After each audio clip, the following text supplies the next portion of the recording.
Okay guys, welcome back. Match तो आप सब लोग ने देख ही लिया होगा और हमारे हस्तेचर्य आपको बता रहे हैं कि पूरी मैच की कहानी आज समरी से शुरुआत करते हैं। भाई, इंडिया ने बोगी टीम न्यूजीलैंड को हराया। एक अच्छा मैच हराया। टॉप ऑफ द टेबल मुकाबला था जो कि अच्छा साबित हुआ और बहुत बड़ी खुशी का मौका है क्योंकि भाई भारत ने 20 साल बाद हराया न्यूजीलैंड को। और आज भारत के जिन प्लेयर ने परफॉर्म किया है तो वो बाकी 4 मैचेस से अलग थे, तो ये दिखाता है कि भारत की जो चीजें अभी तक अनटेस्टेड थी वो भी एकदम परफेक्टली चल रही हैं। सबसे पहले शुरुआत करना चाहूंगा मैं अभय शुक्ला तुमसे। तुम कितना दुखी हुई कोहली 5 रन नहीं बना पाया? बहुत ज्यादा नहीं।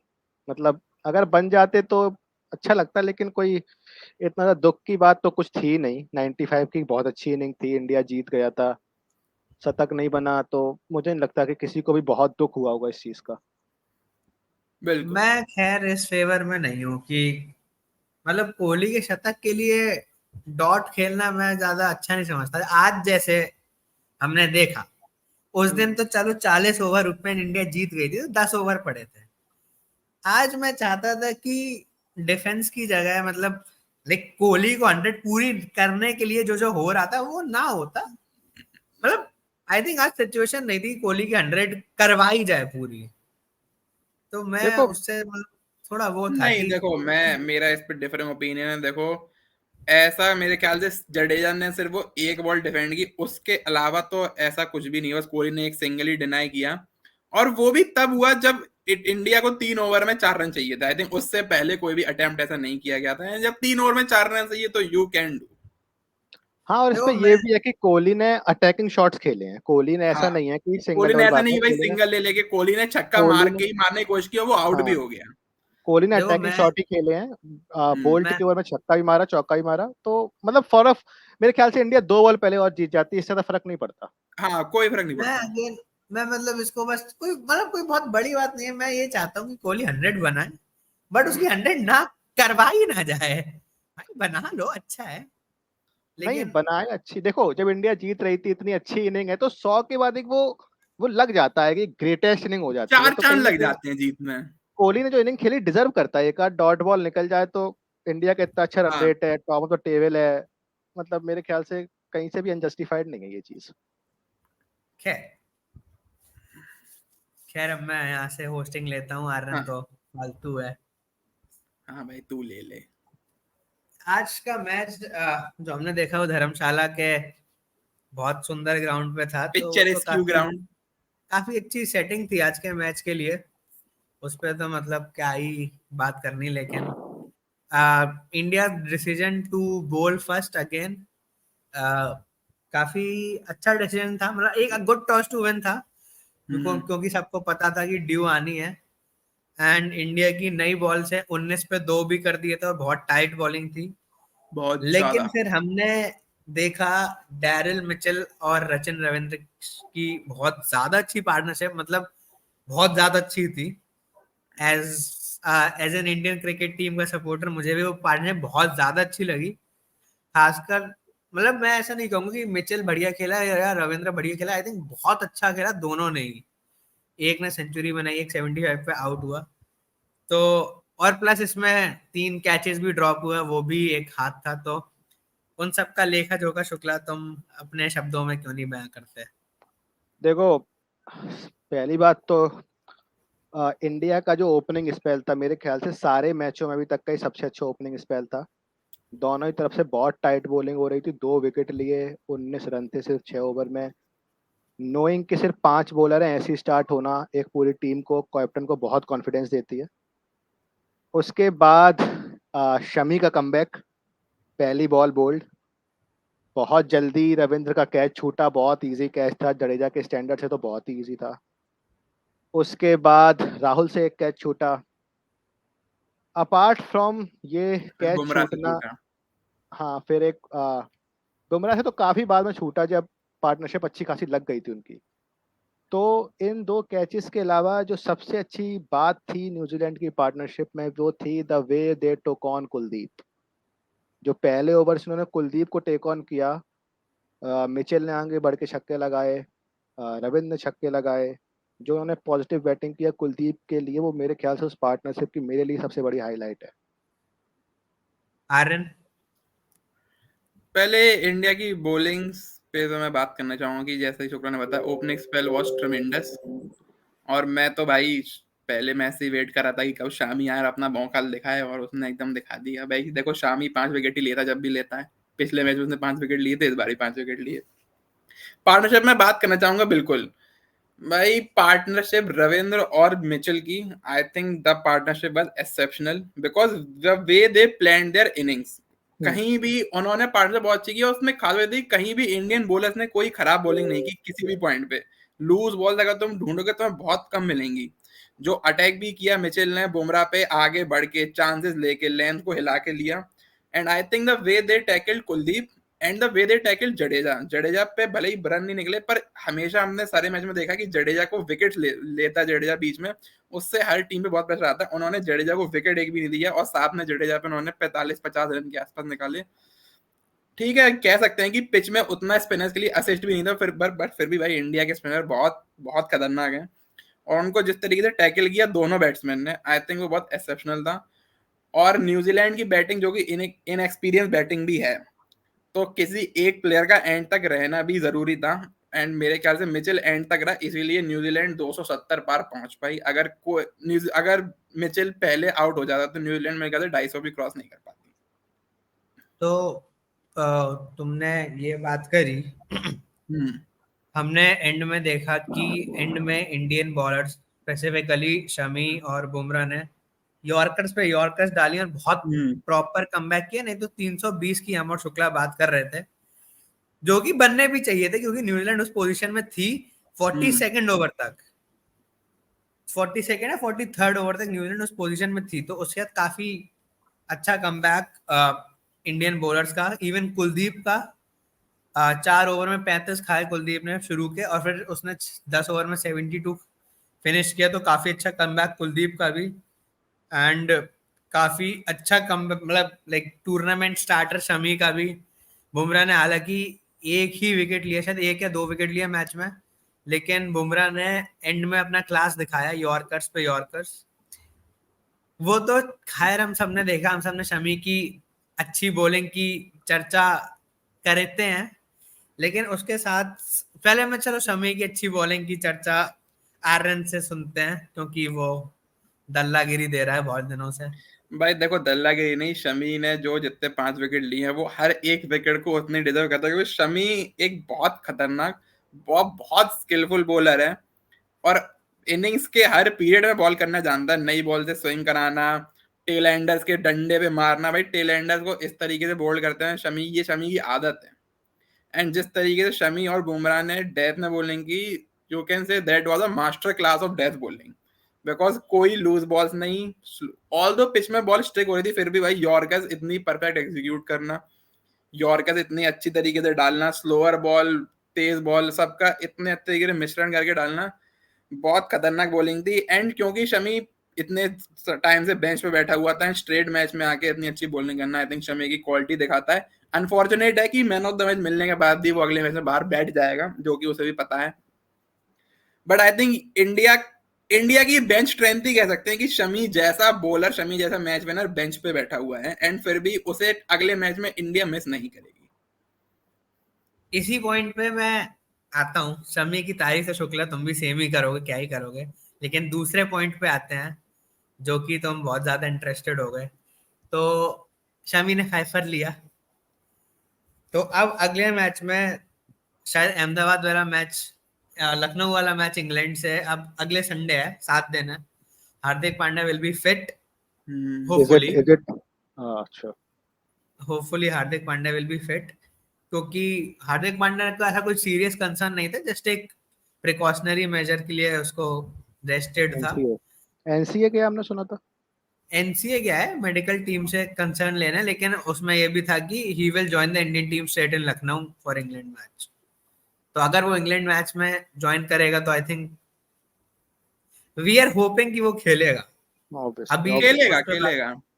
अगर हार्दिक पांड्या आता है तो वही कंट्रोवर्शियल सवाल कि क्या शमी अपना स्पॉट रिटेन करेगा। देखो जितना लखनऊ के पिच को हम लोगों ने देखा है, हल्का सा टर्न भी हो रहा है, थोड़ा रुक के भी आ रहा है, तो मेरे ख्याल से अश्विन विल प्ले। पहले से ही मैं यही कह रहा था कि अश्विन प्ले करेगा लखनऊ में। अनफॉर्चुनेटली शमी को बैठना ही पड़ेगा, और जैसे आर्यन ने बोला, मैं दिल से अभी भी नहीं चाहता हूँ कि शमी बैठे, क्योंकि भाई अगर हम तुम कभी आज, से नहीं चाहते थे। हमने भी इसका एजेंडा चलाया है यहाँ पे मेरे ख्याल से अगर तुम आज के मैच का डिफरेंस देखो, तो वो सिर्फ आखिरी के 5 ओवर हैं, क्योंकि बिल्कुल। आखिरी के 5 ओवर तक न्यूजीलैंड बहुत अच्छा खेल रहा था। तो जो आखिरी के 5 ओवर हैं, वो उसने इंडिया को गेम में लाया और इंडिया को आगे किया है गेम में। हमेशा हम लोग बात करते हैं कि एक 20 रन बनाने वाला बैट्समैन, 30 रन बनाने वाला बैट्समैन एक कुशन देता है। मेरा पॉइंट हमेशा से ये रहा है कि 5 विकेट लेने वाला बॉलर तुम्हें 50 रन कम देता है। 50 रन की पहले से ही तुम्हें एक वो देता है, मतलब 50 रन, मतलब मोस्टली ये होगा कि तुम्हें 50 रन कम चेज करने पड़ेंगे, तुम एक क्वालिटी बॉलिंग अटैक के साथ जाते हो। On on any normal day, exceptional day तो कभी भी किसी का बुरा हो सकता है। तो मेरा आज का पॉइंट यही है कि आज जो इंडिया एक स्ट्रॉन्ग पेस अटैक के साथ उतरा था, उसने एक बहुत बड़ा रोल प्ले किया है न्यूजीलैंड को 300 तक ना पहुंचने के लिए और इंडिया को हमेशा गेम में आगे रखने के लिए। बट लखनऊ की पिच देखते हुए मुझे लगता है अश्विन खेलेगा, लेकिन जब अश्विन नहीं खेलेगा तो मैं चाहता हूँ कि शामी खेले इन प्लेस ऑफ शार्दुल। खैर ऐसा होगा तो नहीं, शमी देखो नहीं खेलेगा। इस पे मेरा पॉइंट ये है कि शमी की इस परफॉर्मेंस के बाद अगर तुम ये सवाल पूछ रहे हो कि भाई अब तो क्योंकि शमी ने ऐसा खेल के दिखाया तो क्या शमी खेलेगा, भाई शमी ने इस तरह की बॉलिंग पहली बार नहीं की है। शमी ने ऑब्वियसली। पहले भी बहुत ऐसी बॉलिंग की है और इंडिया को पता है कि शमी का कैलिबर क्या है। ये नहीं कि इंडिया को अब देखा कि भाई शमी को खिलाया, 5 विकेट ले लिए, इंडिया जानती थी अगर शमी को खिलाएंगे तो ही वो 3-4 विकेट ले लेगा। मेरे ख्याल से ये सवाल नहीं है कि जब वापस आएगा हार्दिक तो शमी अपनी स्पॉट रिटेन करेगा कि नहीं। आई थिंक वो नहीं करेगा, क्योंकि इंडिया अपने कॉम्बिनेशन के साथ कॉन्फिडेंट भी है और उन्हें रिजल्ट भी मिला है। तो आई थिंक शमी बेंच पे ही बैठेगा जैसे ही हार्दिक वापस इस आएगा। पे मैं ऐड ऑन करना चाहूंगा कि ऑल्दो भाई हम सबको पता है कि शमी की एक अपनी सुप्रेमेसी है, लेकिन टू बी फेयर आज जैसे इंडिया ने 5 बॉलर्स खेले हैं, मैं मैच बहुत क्लोजली देख रहा था ईयरफोन्स लगा के ताकि मैं स्टंप माइक की बातें सुन सकूं। तो एक टाइम पे शर्मा और राहुल का डिस्कशन था कि कोहली को मैं बॉल करा रहा हूं। अब जब कुलदीप पिट गया तो 32nd ओवर की बात थी, तो कोहली और राहुल का डिस्कशन था कि मैं कुलदीप से बॉल करा रहा हूँ। ये रोहित और राहुल का था, और रोहित ने राहुल से कहा कि मैं कोहली को बॉल दे रहा हूँ। फिर रोहित कोहली से एनिमेटेड डिस्कशन करता है, तब कोहली और रोहित एक डिसीजन पे आते हैं कि कुलदीप से कंटिन्यू करते हैं, और फिर वो ओवर कुलदीप का फिर पिटता है। और फॉर्चुनेटली फॉर इंडिया अगले ओवर में शमी रचिन रविंद्र को आउट करता है। नहीं तो आज इंडिया का जो 5 बॉलर थ्योरी था जिसपे हम डिस्कशन कर रहे थे, आज इंडिया का 5 bowler theory under the pump था, जो कि बहुत एविडेंटली दिखा, क्योंकि टेक ऑन कर लिया था न्यूजीलैंड ने, और एक टाइम पे New Zealand were all set for 300 plus. तो आई वुड से कि मूविंग फॉरवर्ड अगर हार्दिक नहीं होगा, तो हालांकि शमी ने परफॉर्मेंस दिया, इंडिया ने अल्टीमेटली मैच अच्छा किया, लेकिन ऐसे सिचुएशंस थे मैच में जब बिल्कुल कंफर्टेबल सिचुएशन में इंडिया नहीं थी और इंडिया उस 5th 6th बॉलिंग ऑप्शन को मिस कर रही थी। Now moving on to the Shardul question, भाई आई थिंक आज आज शार्दुल की भी, आज 8th बैट्समैन की भी हमें कहीं ना कहीं दिखा कि जरूरत थी। भाई जब कोहली और जडेजा खेले थे तब अराउंड 93 रन चाहिए थे जब जडेजा क्रीज पे आया था। 93। तब मैंने शुक्ला को एजेंडा चलाने की शुरुआत मैंने करी थी कि भाई देख, इसलिए 8th बैट्समैन चाहिए। तो फॉर्चुनेटली फॉर अस कोई भी विकेट नहीं गिरा, वहां इजिली एक विकेट गिर के इंडिया टीम क्रम्बल कर सकती थी।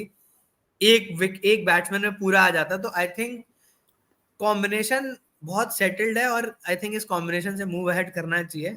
आई थिंक ये हार्दिक सारा कॉम्बिनेशन प्रोवाइड करता है। तो शुक्ला तुमसे शुरू करते हैं, तुम्हें इन सब पे क्या टिप्पणियां देनी है? देखो यार, हम तुम्हारी किसी बात से कभी भी डिसएग्री नहीं करते हैं, लेकिन मेरे खुद के कुछ पॉइंट्स हैं। देखो आज का तुम मैच एनालाइज करो तो इसमें बहुत बड़ा रोल जो इंडिया का अंडर द पंप आने का था, वो इंडिया की फील्डिंग भी थी। अगर इंडिया रचिन रविंद्र को पहले तभी आउट कर लेता तो इंडिया हो सकता था अंडर द पंप ना आता, पहला पॉइंट। इंडिया के पास क्योंकि क्वालिटी 5 बॉलर्स थे, तो इंडिया के कमबैक करने के चांसेस हमेशा से थे, जो कि इंडिया ने करके भी दिखाया।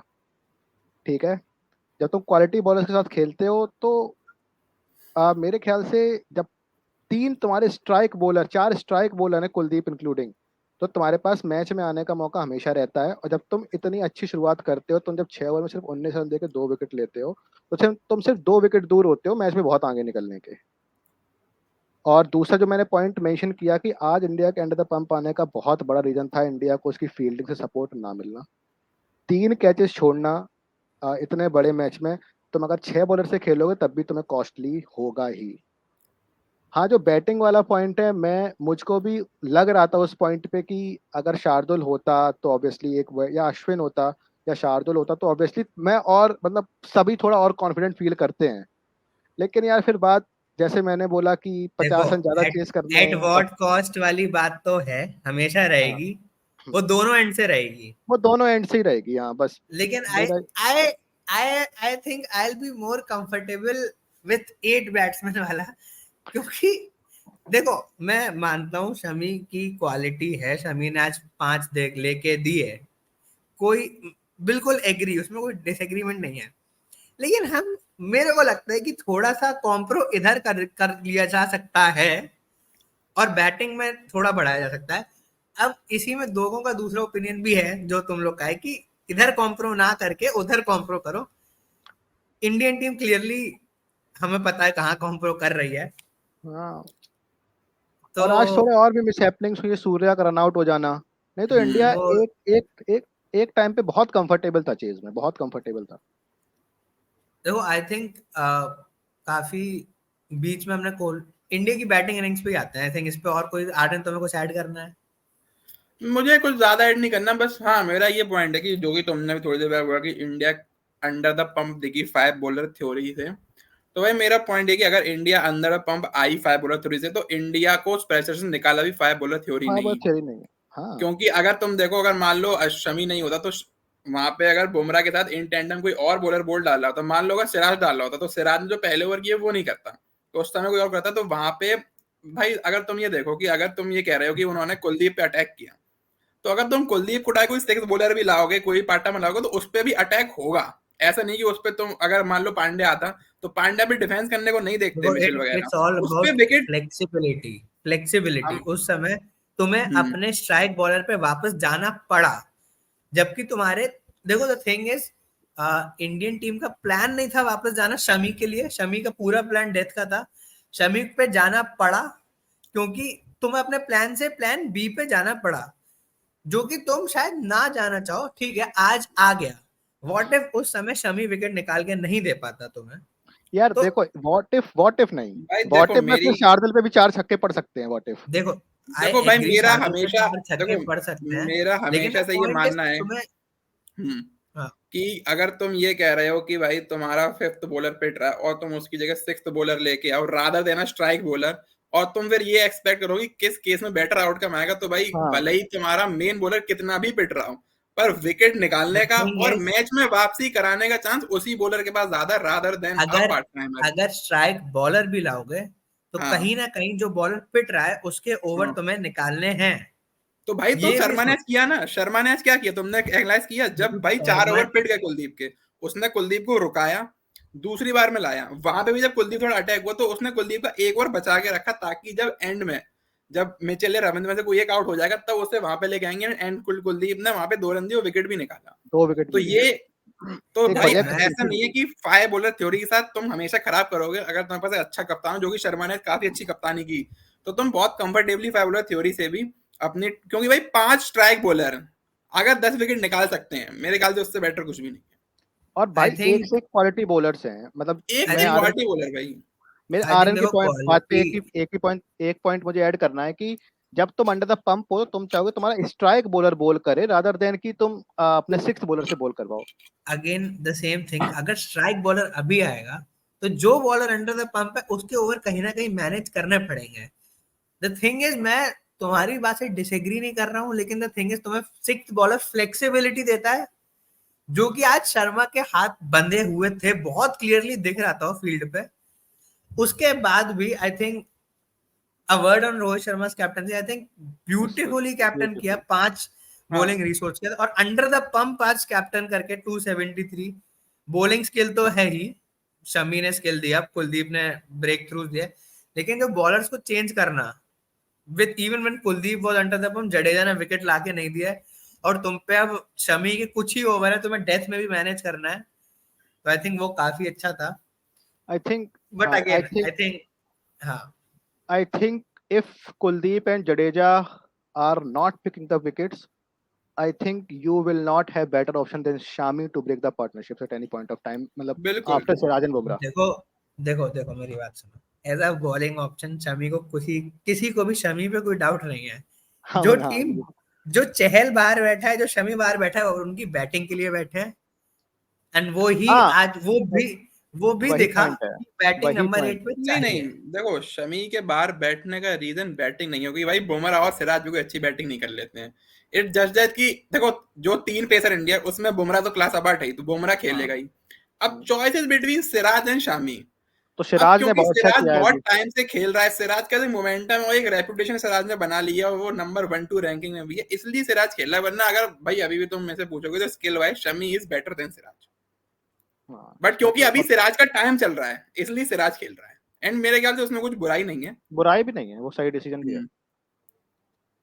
ओके, मुझे Rohit moving Sharma ahead. Captaincy पे एक पॉइंट बोलना है कि हाँ। रोहित शर्मा की कैप्टनसी से मैं एक पॉइंट मतलब 1% कुछ क्रेडिट लेना नहीं चाहता हूँ, but I think we should also appreciate the way Kohli is supporting Rohit Sharma and even भाई आई राहुल। थिंक ये तो सीनियर्स का एकदम बिल्कुल। अच्छा है जो चल रहा है, कमराडरी, या क्योंकि इसके काफी डिसीजन साथ में लेते हैं जो करंट सिचुएशंस में आते हैं। आई थिंक गट रोहित शर्मा का ही होता है, हाँ, लेकिन ओपिनियन सब लोग आके देते हैं, स्पेशली कोहली, तो वो काफी अच्छा है। Moving out ahead to India's batting, एक और इंडिया को ताबड़तोड़ शुरुआत भाई रोहित शर्मा ने शर्मा दी। है गुंडा, गुंडा है भाई। शर्मा भाई मेरी सुनो, प्रॉपर भाई एकदम हो चुका है गुंडा। 50 ओवर करता है एकदम गाली गलौच सबके साथ। आज भाई उसने फिलिप्स को भी गाली दी थी, फिलिप्स को समझ में नहीं आई होगी, सबको गाली देता है एकदम। बुमराह को गाली दी कि बॉल पकड़ ओए जस्सी, और फिर भाई बैट लेके आता है एकदम और कोहराम मचा देता है भाई, इधर छक्का उधर छक्का, स्विंग हो रही छक्का, स्पेस डाल रहे छक्का, सेंटर आया छक्का, और फिर वो अपने 40-50 रन बना के आउट हो जाता है। ज्यादा अच्छा लग चल रहा हो तो 80-100 बनाता है, पर भाई जो शुरुआत में वो एकदम ब्लिस्टरिंग इनिंग्स खेलता है ना, उससे फिर एक तो तुम्हारा करंट रिक्वायर रेट बहुत कम आ जाता है, सामने टीम में प्रेशर चला जाता है। उसके बाद जो बाकी चेज भले ही उसके उतना इजी नहीं होता, पर तुम ये कि अपना बाकी बैटर अपना टाइम ले सकते हैं, तुम्हें आधी रन स्कोरिंग के बारे में सोचने की जरूरत नहीं है, तुम अपना टाइम ले सकते हो, आराम से सेटल हो सकते हो। तो आई थिंक शर्मा जो कर रहा है इंडियन टीम के लिए वो बहुत खतरनाक काम है, वो बहुत जरूरी काम है, बहुत भाई सेल्फलेस बहुत भी है वो। सेल्फलेस। और शर्मा भाई एकदम गुंडे की तरह खेलता है, गुंडागर्दी करता है, जो कि बेस्ट है। हाँ, जो गुंडेगर्दी वाली बात तो उस पे वो जो आज मैट हेनरी ने एक बार बीट किया, फिर आगे निकल के छक्का मारा भाई बीट ऑफ छक्का सीधा, अब वो छक्का बीट बहुत कैसे कर दिया। तो मेरे ख्याल से जो पॉजिटिव अप्रोच रोहित शर्मा खेल रहा है ये बहुत इंपॉर्टेंट है। बस आज का जो रोहित शर्मा का शॉट था वो लूज शॉट पे आउट हुआ है, अदरवाइज अगर वो अटैकिंग शॉट पे आउट होता है तो मुझे इतना दुख नहीं होता, लेकिन आज का शॉट लूज था रोहित शर्मा का। आई थिंक अगर हम रोहित शर्मा की बात कर रहे हैं तो सबसे बड़ा टर्म शर्मा के लिए इस टाइम यूज होता है वो है सेल्फलेस। हाँ, चाहे पाकिस्तान का मैच हो, चाहे आज का मैच हो, चाहे पिछला मैच हो, 3 पाकिस्तान के मैच में 100, पिछले 2 इस मैच में, पिछले मैच में इजी 50s अपने अंडर द बेल्ट कर सकता था, but I don't think he cares anymore. और भाई आज मैं बात करना चाहूंगा पावर प्ले की। भाई नॉट अ वन बिट मुझे लगा कि न्यूजीलैंड ने कहीं भी लूज बॉलिंग की है, कहीं भी खराब बॉलिंग की।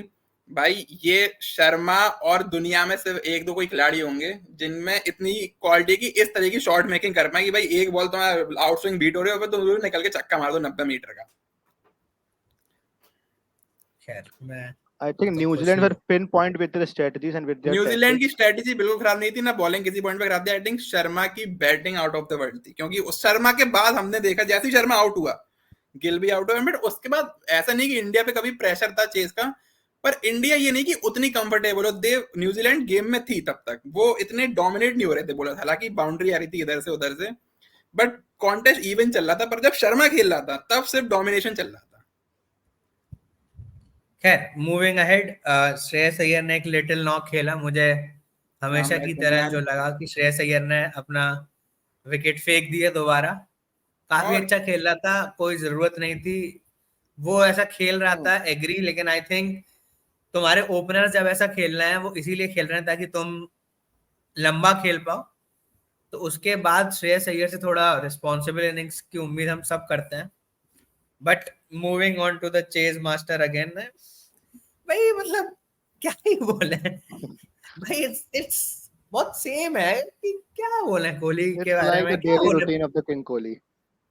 हाँ मतलब क्या ही बोल सकते हैं कोहली और शर्मा, भाई ठीक है यही है, बुमराह कोहली यही चल रहा है। और शर्मा, किसी को कुछ ऐड करना है कोहली पे? भाई beautiful knock under pressure, beautiful knock, methodical knock as just like Kohli की जैसी सारी इनिंग्स होती हैं। इसमें कोहली की बात नहीं करते हुए, क्योंकि कुछ है नहीं है सच बात करने को, जडेजा की बात करते हैं। I think crucial knock for India और एक और बॉक्स टेक। आई थिंक पहली बार जडेजा की बैटिंग आई इस टूर्नामेंट में एंड काफी अच्छा खेला जडेजा ने। तो मेरा एक पॉइंट था कि जब अय्यर का विकेट गिरा था तो मैं होप कर रहा था कि जडेजा ऊपर आएगा सूर्या से पहले, और मैं अभी भी बिलीव करता हूं कि जडेजा को 6 खेलना चाहिए, सूर्या को 7 खेलना चाहिए। हालांकि सूर्या की कोई गलती नहीं है, मैं भी कहीं ना कहीं चाहता था कि जडेजा ऊपर है, क्योंकि आई थिंक सूर्या का रोल जो है उस हिसाब से वो 32nd ओवर में आया था, मैं उसको 42nd ओवर में देखना चाहूंगा। बट आई मीन सूर्या को रन आउट करा दिया कोहली ने, वो तो फिर कोहली ने अपने उस गलती का वो तो कर ही दिया। हाँ भाई बैड फॉर सूर्या, एक मैच मिला था रन आउट हो गया बेचारा, बुरा हुआ। तो भाई ऐसा तुम लोगों ने पहली बार देखा होगा कि कोहली की वजह से मैच रुक गया। हाँ हाँ अच्छा खैर एक और बॉक्स इंडिया की तरफ से टिक, और इंडिया भाई again hot favourites to win the world cup. और हाँ अब आई थिंक अब सीधा इंग्लैंड से मैच है। इंग्लैंड की अगर हम बात कर रहे हैं, इंग्लैंड से मैच पहले उससे पहले मेरा एक जो तुम भाई अंश अग्रवाल, इस मैच में जो धोनी का योगदान था छुपा हुआ, तुम उस पे लाइट क्यों नहीं डालते थोड़ी सी? और क्या आज का मैच तो धोनी की वजह से जीता है। जो माही भाई का मास्टर स्ट्रोक है तुम उस पे क्यों नहीं बताते? और क्या माही भाई ने सेंटनर से प्रैक्टिस करवाई थी जडेजा की। अच्छा और भाई कॉर्नर को कैसे आउट करना है ये भी तो माही भाई ने बताया है। आई थिंक सबसे बड़ा मैच हम लोग धोनी की वजह से जीते। एक था जो विकेट के पीछे से मैच बदल देता था, उसने मैच पलट दिया। उसको पता था कि जडेजा की बैटिंग आएगी तो उसने सैंडनर के खिलाफ प्रैक्टिस करा दी। तो आई थिंक भाई इसके और मेरे ख्याल से 2-3 पॉइंट्स न्यूजीलैंड की बॉलिंग में बोलनी चाहिए। I think Sandler ball exceptionally well, हमेशा की तरह जो की उम्मीद थी। Even Ravindra ball pretty well. I think overall New Zealand की बॉलिंग काफी सही थी। कहीं पे उन्होंने कई बहुत ज्यादा बैड बॉल्स नहीं डाले। आई थिंक स्कोर ही थोड़ा कम था। एंड आई थिंक जो उनको भी जो अपने 5th बॉलर की कमी थी, जो कि उन्होंने रविंद्र और फिलिप्स ने मिला के कहीं ओवर डाले, वो उतना अटैकिंग नहीं था। एंड आई थिंक बाकी जो शर्मा ने शुरुआत में उन पर अटैक किया, उसके बाद से मतलब बीच में उनकी बॉलिंग अच्छी थी। बट बहुत ज्यादा कहीं न्यूजीलैंड की बॉलिंग में मुझे ज्यादा कोई प्रॉब्लम नहीं देखी। हाँ Ferguson I think need to be more attacking, because Ferguson के भाई 2 विकेट मिल गए, पर वो दोनों खराब शॉट थे। ऐसा नहीं थी फर्ग्यूसन ने कहीं मैं बहुत खतरनाक बॉल डाल दी और फर्ग्यूसन काफी रन के लिए जा रहा था। तो आगे बढ़ते आई थिंक ये एक पॉइंट होगी न्यूजीलैंड के लिए अपनी ध्यान देने के लिए बॉलिंग में। Matt Henry bowled pretty well even though I think Matt Henry को हाँ उसका रिवॉर्ड नहीं मिला, पर मैट हेनरी भाई बहुत अच्छी बॉलिंग की थी। हमने देखा बहुत सारे प्लेयर मिस हुए थे मैट हेनरी पे शुरुआत में भी, एंड जब कोहली खेल रहा था तब भी। खैर I think that's it from India versus New Zealand. India ने 20 साल का बाद हराया है, और जो लोग मीम चला रहे हैं कि बदला ले लिया, प्लीज फालतू बातें ना करो। हाँ कोई बदला लिया नहीं है वो तो काफी बहुत बड़ा है। हाँ एंड इसके बाद इंडिया फेस करेगी लखनऊ में इंग्लैंड को, जो कि इंडिया के लिए तो कोई बड़ा मैच नहीं होगा। मतलब वैसे है लेकिन अब इंडिया काफी कंफर्टेबल बैठी है। आई थिंक इंडिया ने एक कदम रख दिया है अपना सेमीफाइनल में। हाँ, लेकिन अगर बिल्कुल। दूसरे एंड पे इंग्लैंड की बात करें, थोड़ा सा एक 5 मिनट को अगर इंग्लैंड वर्सेस साउथ अफ्रीका की बात की जाए, तो साउथ अफ्रीका ने थ्रैश कर दिया इंग्लैंड को बहुत ज्यादा गंदी तरह। मतलब इतना बुरा तो कोई कर 232। ही नहीं सकता है। इतना बुरा तो मतलब वर्ल्ड चैंपियंस के साथ तो नहीं होना चाहिए था, लेकिन हो चुका है।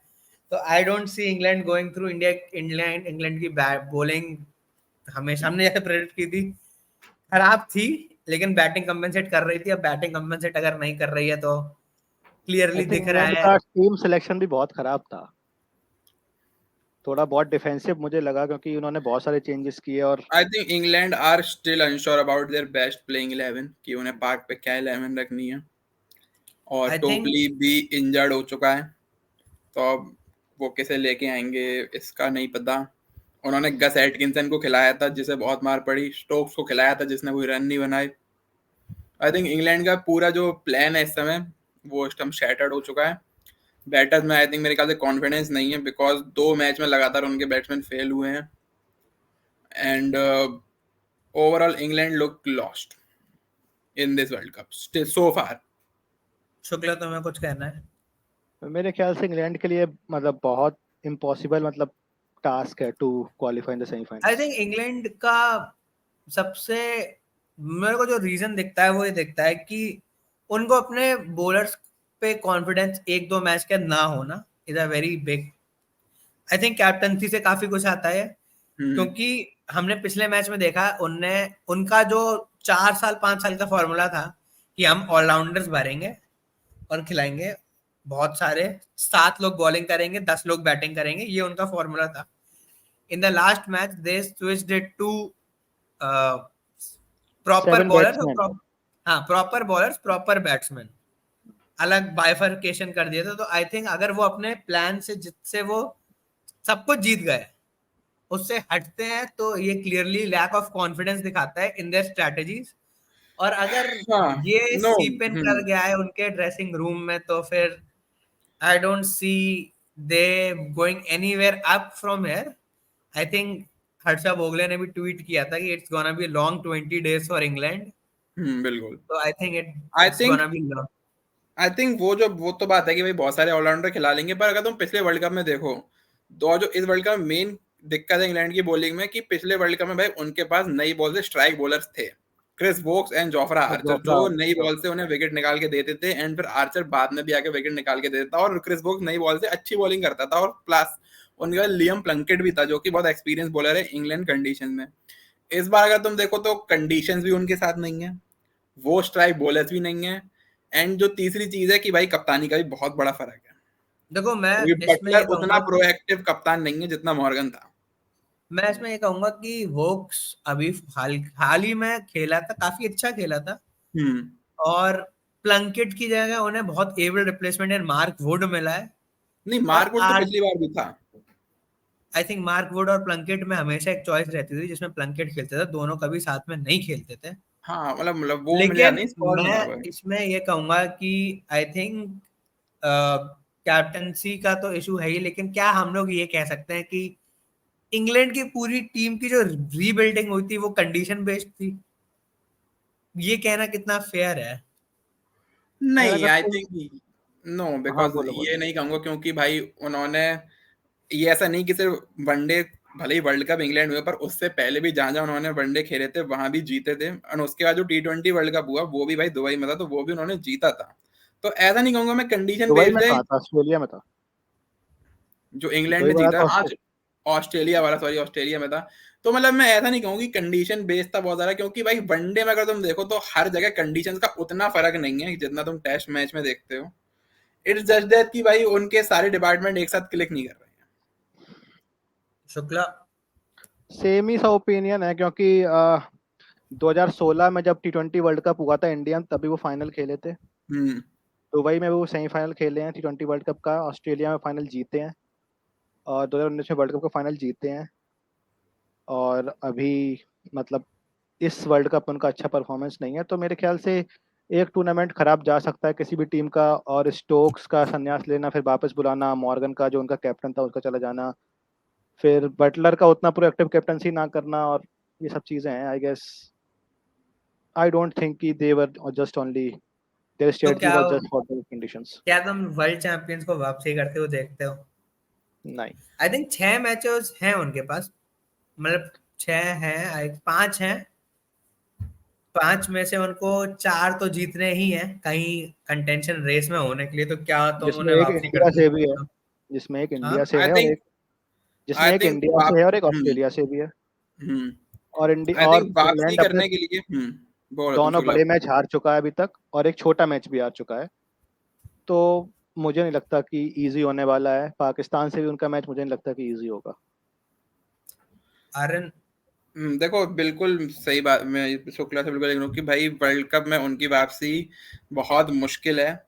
एंड अगर इंग्लैंड को वापसी करनी है तो they have to thrash India. हाँ, थ्रैश इंडिया है। को उन्हें एक अच्छे मार्जिन से हराना पड़ेगा, ताकि भाई, क्योंकि अगर किसी भी टीम ने इस वर्ल्ड कप में इंडिया को हराया तो भाई आई थिंक वो एक बहुत बड़ा कॉन्फिडेंस बूस्टर होगा, जो कि पहले नासिर हुसैन ने भी कहा था कि भाई इस वर्ल्ड कप में जो टीम इंडिया को हराएगी उसके बहुत चांस बढ़ जाएंगे वर्ल्ड कप जीतने के। उन्होंने पिछले वर्ल्ड कप में भी इंडिया को हराया था, क्योंकि एकमात्र टीम इंग्लैंड की थी जिसने इंडिया को हराया था, और उस टाइम भी इंग्लैंड की टीम बहुत अच्छी प्लेज नहीं थी वर्ल्ड कप में, नहीं क्योंकि वो थी। पाकिस्तान से हार चुके थे तब। एंड तब ये था कि भाई इंग्लैंड बाहर भी हो सकती है, पर तब उन्होंने इवन वापसी करके इंडिया को थ्रैश किया था। तो अब जो सिचुएशन है वो पिछली बार से भी ज्यादा खराब है, बट अगर कोई तरीका है तो भाई इंडिया को उन्हें थ्रैश करना पड़ेगा।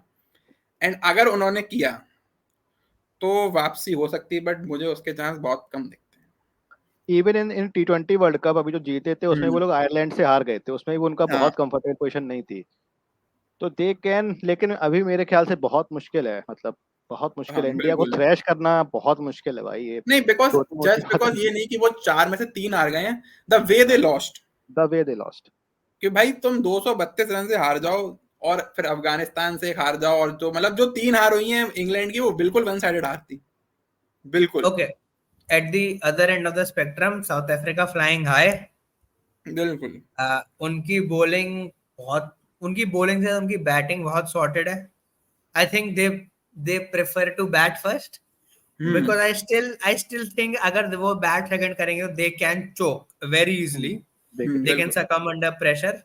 तो ये देखना अभी बाकी। हम लोग ने एक मैच में देखा कि वो कैसे प्रेशर में चेज नहीं कर पाया अगेंस्ट नीदरलैंड्स की bowling, but at the moment there batting looks world class. May be India को टक्कर देने वाली only batting lineup and even bowling lineup, क्योंकि मार्को एंसन शुरू में स्विंग करा रहा है, Kagiso Rabada hit the deck, Ngidi hit the deck, and फिर जेराल्ड जेराल्ड कोएट्से। फुटजी महाराज, जो कोएट्से बहुत, महाराज, केशव महाराज बहुत जडेजा के डिसेंट। कंपेरेबल है, हाँ, डिसेंट क्योंकि bowler. Keshav Maharaj line length नहीं छोड़ता है, भले ही हाँ, जडेजा जितना पेस से ना एक्यूरेट डालता है। मार।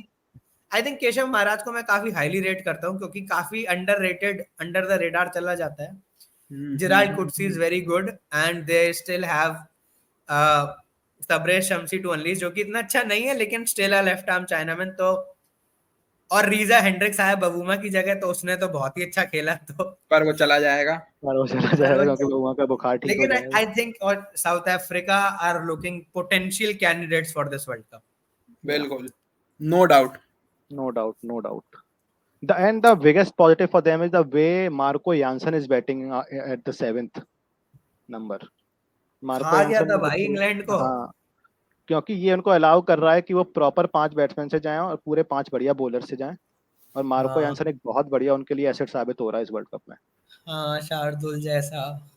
हाँ, तो जैसा बिल्कुल नहीं पंड्या भाई, जैसा। भाई पंड्या ओरे जैसा भी नहीं, भाई पंड्या नहीं जैसा रोल, भी नहीं। परफॉर्मेंस नहीं। हाँ, भाई, रोल। देखो शार्दुल की बैटिंग आई नहीं है, लेकिन शार्दुल कॉन्फिडेंस तो दे ही रहा है। लेकिन मार्को एंसन की बॉलिंग शार्दुल से बहुत अच्छी है। भाई मार्क में नई बॉल डालता है, कंपेयर क्या कर रहा तू? भाई शार्दुल टेस्ट में नई बॉल लिया है उसने। भाई जब कोई नहीं खेलता जब तब। कोई नहीं खेलता तो। खैर, कल का एक और एक्साइटिंग मैच है, पाकिस्तान भाई अफगानिस्तान। कल का आर्यन तो बहुत, पागल हो रखा है कि भाई अफगानिस्तान देखो, का पलड़ा भारी है, मुझे नहीं लगता। नहीं भाई नहीं हमने लगता, ये नहीं कहा कभी पलड़ा भारी, ये नहीं कहा, पर बहुत चांस है। बहुत चांस देखो, है। क्योंकि आई थिंक इस I think Pakistan start favorites. हाँ, लेकिन Okay. ऐसा नहीं है कि बहुत 60-40 वाले फेवरेट्स, नॉट लाइक 80-20 वाले फेवरेट्स. देखो अपसेट होगा अगर अफगानिस्तान जीतेगी, एज सिंपल एज दैट. हाँ, लेकिन इस अपसेट होने के चांसेस मतलब और काफी अपसेट ज्यादा होने हैं। के चांसेस ज्यादा हैं. हाँ, ये मुझे है. फील है कल बाबर आजम 100 मारेगा, क्योंकि अफगानिस्तान भी है और लेकिन भाई चेन्नई के वो वाला ट्रैक पे होगा शायद, जिस पे शायद और ऑस्ट्रेलिया भाई इंडिया देखो, का होता है. अफगानिस्तान वर्सेस पाकिस्तान एक रियल राइवलरी है, क्योंकि वो Real. दोनों क्योंकि भाई वो लोग नफरत करते हैं एक दूसरे से, हाँ और जहां नफरत नफरत होती है राइवलरी वहां अच्छी होती जियोपॉलिटिक्स. है। हाँ, जियोपॉलिटिक्स भी, और जियो उनके भाई मैच पॉलिटिक्स, कितने क्लोज जाते हैं भाई. हाँ, जियो पॉलिटिक्स, लड़ाई बीच की, वो दोनों नफरत करते हैं एक दूसरे से, एंड आई थिंक इसलिए, और मुझे बहुत उम्मीद है कल के मैच से कि भाई अफगानिस्तान आ शुक्ला भाई, Noor player to Ahmad watch तो आउट फॉर कल के इन मैच के लिए, each one each. In Pakistan Shaheen Shah, and in Afghanistan Rashid Khan. अर्न. मुजीब और Rizwan. I think it's Babar